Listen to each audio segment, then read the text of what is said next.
नमस्कार, स्वागत है आपका यूट्यूब चैनल छत्तीसगढ़ टुडे में। आज है 16 मार्च 2022, दिन बुधवार, और आज हम के महत्वपूर्ण छत्तीसगढ़ करंट अफेयर प्रश्नों को हल करेंगे। तो चलिए शुरू करते हैं। हमारा पहला प्रश्न है, भारत सरकार के केंद्रीय ग्रामीण विकास मंत्रालय द्वारा उन्नति प्रोजेक्ट के तहत प्रदेश के कितने श्रमिकों को सम्मानित किया जाएगा? इसका राइट आंसर है ऑप्शन सी, 6 श्रमिकों को। केंद्रीय ग्रामीण विकास मंत्रालय द्वारा आज़ादी का अमृत महोत्सव के अंतर्गत मनरेगा मजदूर से स्वरोजगार तक का सफर तय करने वाले प्रदेश के 6 श्रमिकों को सम्मानित किया जाएगा। बता दें कि वित्तीय वर्ष 2018-19 में मनरेगा के अंतर्गत 100 दिनों का रोजगार हासिल करने वाले परिवारों के इन श्रमिकों को उन्नति प्रोजेक्ट के माध्यम से कौशल विकास का प्रशिक्षण देकर स्वरोजगार के लिए तैयार किया गया है। इन सभी को अपने अपने जिले में स्थित स्वरोजगार प्रशिक्षण संस्थान से प्रशिक्षण दिया गया है।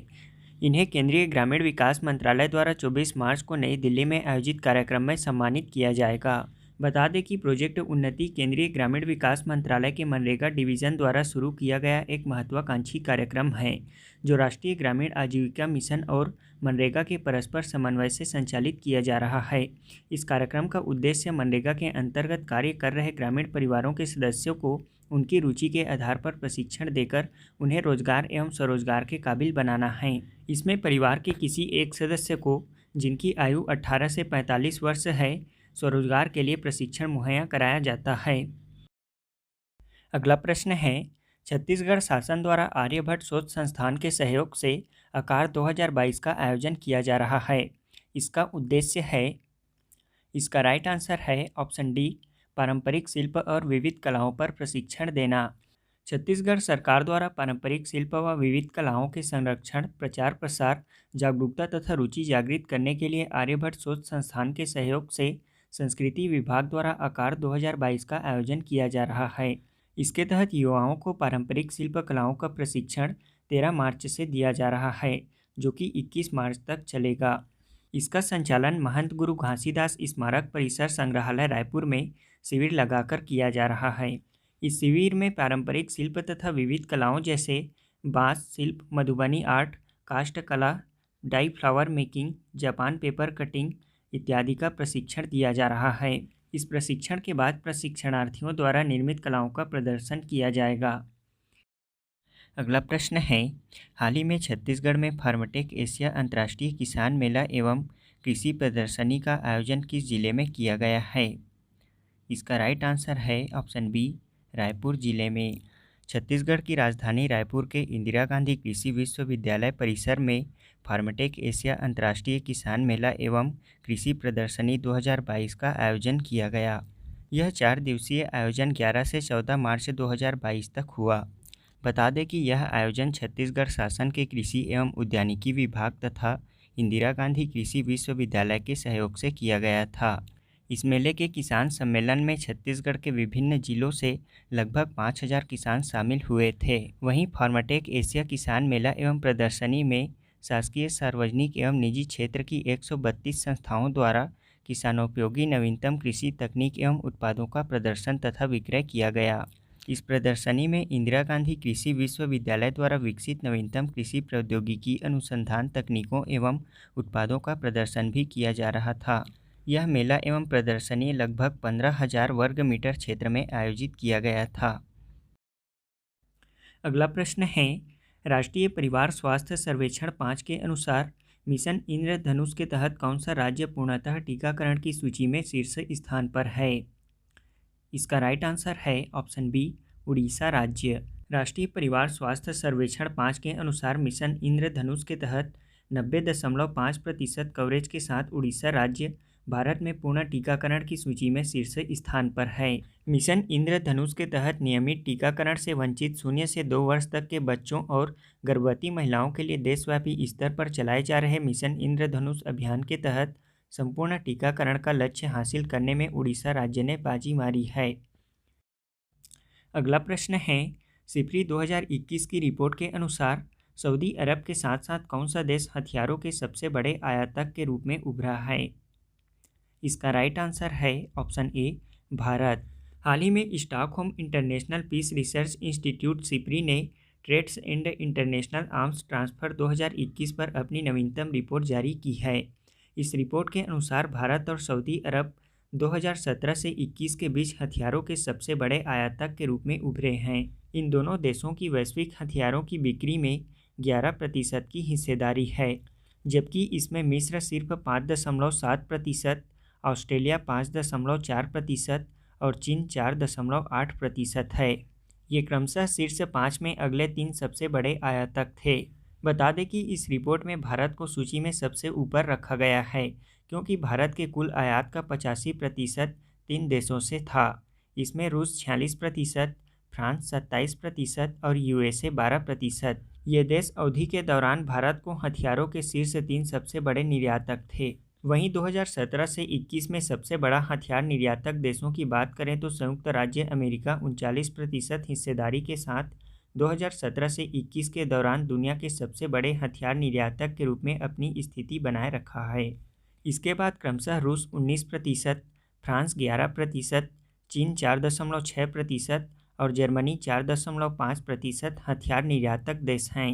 इस इंडेक्स में हमारा भारत 2017 से 21 के दौरान 23वां सबसे बड़ा निर्यातक देश था, जिसने वैश्विक निर्यात में हिस्सेदारी सिर्फ 0.2% थी। प्रदेश के बजट प्रावधान के तहत राज्य के किस जिले में मलखंभ दक्षता के विकास के लिए मलखंभ अकादमी की स्थापना की जाएगी? इसका राइट आंसर है ऑप्शन बी, नारायणपुर जिले में।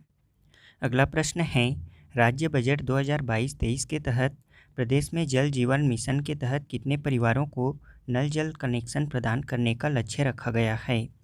इसका राइट आंसर है ऑप्शन बी, 48.60 लाख परिवारों को। अगला प्रश्न है, प्रदेश में सिंचाई हेतु नवीन कार्य योजना के लिए बजट में कितने रुपए का प्रावधान किया गया है? इसका राइट आंसर है ऑप्शन ए, 300 करोड़ रुपए। अगला प्रश्न है, प्रदेश के बजट में राष्ट्रीय स्वास्थ्य मिशन के लिए कितने करोड़ रुपए का प्रावधान किया गया है? इसका राइट आंसर है ऑप्शन डी, 1200 करोड़ रुपए का।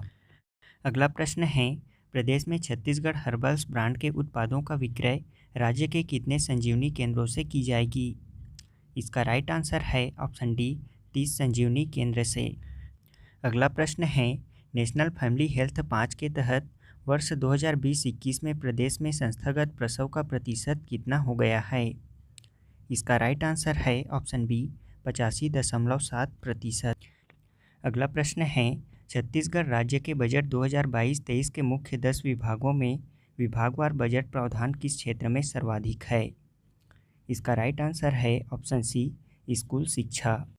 अगला प्रश्न है, प्रदेश में महात्मा गांधी ग्रामीण उद्योग पार्क की स्थापना के लिए बजट में कितने करोड़ का प्रावधान किया गया है? इसका राइट आंसर है ऑप्शन सी, 600 करोड़ रुपए। अगला प्रश्न है, छत्तीसगढ़ सरकार द्वारा बजट में फसल बीमा योजना के लिए कितने करोड़ का प्रावधान किया गया है? इसका राइट आंसर है ऑप्शन बी, 575 करोड़ रुपए। अगला प्रश्न है, वर्ष 2021-22 के लिए छत्तीसगढ़ के जीएसडीपी का क्षेत्रवार घटक प्रचलित भाव पर किस क्षेत्र में सर्वाधिक है? इसका राइट आंसर है ऑप्शन ए, उद्योग क्षेत्र में। अगला प्रश्न है, प्रदेश में बजट 2022-23 में प्रधानमंत्री कुसुम योजना के तहत कितने सोलर पंपों की स्थापना का प्रावधान है? इसका राइट आंसर है ऑप्शन बी, 10,000 सोलर पंप। अगला प्रश्न है, प्रदेश में सौर सुजला योजना के लिए बजट में कितने करोड़ रुपए का प्रावधान किया गया है? इसका राइट आंसर है ऑप्शन डी, 416.90 करोड़ रुपए। अब हम पिछले क्विज का आंसर जान लेते हैं। पहला प्रश्न है, मेंस जूनियर हॉकी विश्व कप 2021 का खिताब किस देश ने जीता है? इसका आंसर है अर्जेंटीना ने। अर्जेंटीना ने 6 बार के चैंपियन जर्मन टीम को 4-2 से हराकर कलिंग स्टेडियम में पुरुष हॉकी जूनियर विश्व कप 16 साल बाद जीतने में सफलता हासिल की है। इसमें जर्मनी 6 बार और भारत 2001 और 2016 में 2 बार के बाद Argentina junior hockey world cup खिताब जीतने वाला एकमात्र तीसरी टीम बन गई है। इसमें भारत जूनियर हॉकी विश्व कप 2021 में तीसरे स्थान के मैच में फ्रांस से 1-3 से हारकर चौथे स्थान पर रहा। इस टूर्नामेंट के सर्वश्रेष्ठ खिलाड़ी फ्रांस के टिमोथी क्लेमेंट थे। इस men's hockey junior world cup 2021 की मेजबानी भुवनेश्वर, उड़ीसा ने 24 नवंबर से 5 दिसंबर 2021 के बीच आयोजित किया था। इस टूर्नामेंट में 16 टीमों ने भाग लिए थे। अगला प्रश्न है, एशिया पावर इंडेक्स 2021 में भारत कौन से स्थान पर है? इसका राइट आंसर है चौथे स्थान पर। Loewi institute Asia power index 2021 के अनुसार भारत को एशिया प्रशांत क्षेत्र में व्यापक शक्ति के मामले में 26 देशों में 100 अंक में से 37.7 के समग्र स्कोर के साथ चौथा सबसे शक्तिशाली देश माना गया है। भारत के ओवरऑल स्कोर में 2020 की तुलना में 2 अंक की गिरावट आई है। इसमें भारत एशिया के उन 18 देशों में से एक है जो 2021 में अपने समग्र स्कोर से नीचे की ओर चल रहा है। रिपोर्ट के अनुसार एशिया प्रशांत क्षेत्र में समग्र शक्ति के 7 शीर्ष देश हैं। पहले स्थान पर संयुक्त राज्य अमेरिका, दूसरे स्थान पर चीन, तीसरे स्थान पर जापान, चौथे स्थान पर भारत और पांचवें स्थान पर रूस है। अगला प्रश्न है, किस भारतीय शटलर ने BWF वर्ल्ड टूर फाइनल 2021 में रजत पदक जीता है? इसका आंसर है PV सिंधु ने। भारतीय शटलर और 2 बार की ओलंपिक पदक विजेता PV सिंधु ने 2021 badminton world federation world tour final में रजत पदक जीता है। बता दें कि विश्व चैंपियन PV सिंधु ने 2018 में BWF वर्ल्ड टूर फाइनल जीता है और यह उपलब्धि हासिल करने वाली वह एकमात्र भारतीय महिला बन गई हैं। अगला प्रश्न है, दिसंबर 2021 में फिक्की ने अपने नए अध्यक्ष के रूप में किसे नियुक्त किया है? इसका आंसर है संजीव मेहता को। Federation of India chambers of commerce and industry FICCI ने हिंदुस्तान यूनिलीवर लिमिटेड के अध्यक्ष और प्रबंध निदेशक संजीव मेहता को फिक्की के अध्यक्ष के रूप में नियुक्त किया है। बता दें कि संजीव मेहता यूनिलीवर दक्षिण एशिया के अध्यक्ष भी हैं। फिक्की की स्थापना सन 1927 में की गई थी। इसका मुख्यालय नई दिल्ली में स्थित है। हमारा आज के क्विज़ का पहला प्रश्न है, हाल ही में अखबारों में चर्चित 16 खंभा मंदिर प्रदेश में कहाँ स्थित है? दूसरा प्रश्न है, centre for measuring India economy report 2021 के अनुसार छत्तीसगढ़ राज्य बेरोजगारी दर में देश भर में कौन से स्थान पर है? तीसरा प्रश्न है, राज्य में शहीद गुंडाधुर तीरंदाजी अकादमी की स्थापना कहाँ की जा रही है? चौथा प्रश्न है, राज्य का पहला गांधी दर्शन पुस्तकालय कहाँ प्रारंभ किया गया है?